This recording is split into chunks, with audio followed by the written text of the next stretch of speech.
Y F G R F? سوال یہ آتا ہے، بہت ساری این جی اوز ہیں، ایف جی آر ایف کے ساتھ کام کرنے کا کیا فائدہ ہے؟ دو بڑے شاندار فائدے ہیں۔ سب سے پہلا تو نیٹ ورک، دعوت اسلامی کے Faizan Madina F G R F کے آفس بن گئے، دعوت اسلامی کا نگران ایف جی آر ایف کا والنٹیئر بن گیا، دعوت اسلامی کے سمجھ لے کے رضاکار جو ایف جی آر ایف کے رضاکار بن جاتے ہیں، تو ہمیں کہیں کوئی بندہ ہائر ہی نہیں کرنا پڑتا۔ یعنی میں اگر آپ کو یہ بات کروں کہ دنیا کے اتنے سارے ملکوں میں ایف جی آر ایف کام کر رہی ہے، شاید میں غلط نہیں ہوں گا تو پوری ایف جی آر ایف کے 20 بھی ملازمین نہیں ہیں۔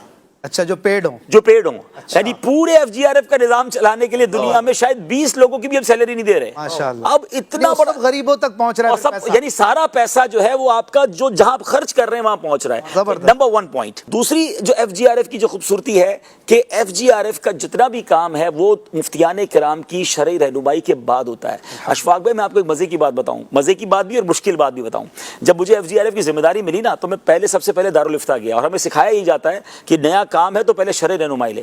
مفتی صاحب کا ایک جملہ مجھے یاد ہے، انہوں نے کہا عبدالحبیب بھائی، اب اصل آپ جو کام لے کر آئے ہو نا، دعوت اسلامی کے 90% کام تو ہیں ہی اچھے، یعنی وہ وقف کے کام ہیں، وہ زکوٰۃ کے استعمال کے کام ہیں، اس میں 5-10% کام میں آپ کو پرابلم ہوتی ہے جس کی رہنمائی لینا بہت ضروری ہوتا ہے۔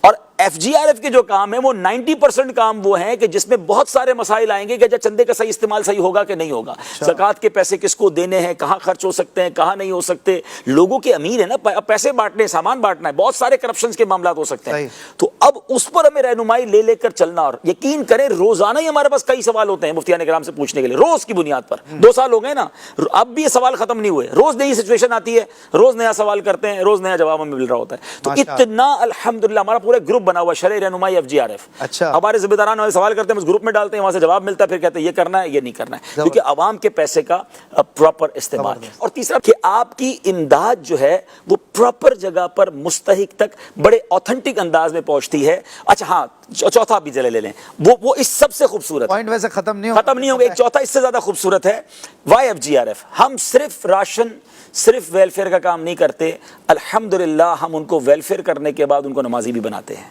ہم ان کو قرآن بھی پڑھاتے ہیں، اسلامی بہنوں کو اجتماع میں بھیجتے ہیں۔ صرف اس بار 30 روزہ اعتکاف میں سینکڑوں وہ اسلامی بھائی شامل ہوئے ہیں پاکستان بھر سے جو سیلاب زدہ ایریا میں، جن میں ہم نے ایف جی آر ایف کا کام کیا، اب ان کو 1 ماہ کے اعتکاف کے لیے لے کر آئے ہیں۔ ایک تو 1 ماہ کا ان کو کھانا پینا بھی ملے گا، ان کو راشن بھی دے رہے ہیں، اور اب وہ انشاءاللہ نمازی بن کر، اللہ نے چاہے امام بن کر اس علاقے میں لوٹیں گے۔ اب میں صرف ترکیہ کی مثال دے رہا ہوں، یہ جو 92 کنٹینرز ہم نے آرڈر کیے ہیں، ہم نے اس کے ساتھ ایک مسجد بھی آرڈر کی ہے، یعنی ہم ایک مسجد کا پورا کیمپ بھی لگائیں گے۔ 92 فیملیاں رہ رہی ہوں گی، ساتھ ایک جانماز ہوگی، وہاں ہمارے ایک امام صاحب ہوں گے، ایک اسلامی بہن ہوں گی، اسلامی بہنوں کی تربیت، اسلامی بھائیوں کی تربیت، بچوں کو قرآن پڑھائیں گے۔ تو آپ کی ویلفیئر، یعنی میں چاہتا ہوں کہ میں راشن بانٹوں، میرا راشن بھی بٹے اور لوگ نمازی بھی بنے، میرا راشن بھی بٹے اور لوگ قرآن بھی پڑھنے لگ جائیں، ان کا دین و ایمان بھی محفوظ ہو جائے، تو میں کیوں نہ ایف جی آر ایف کے ذریعے بٹواؤں۔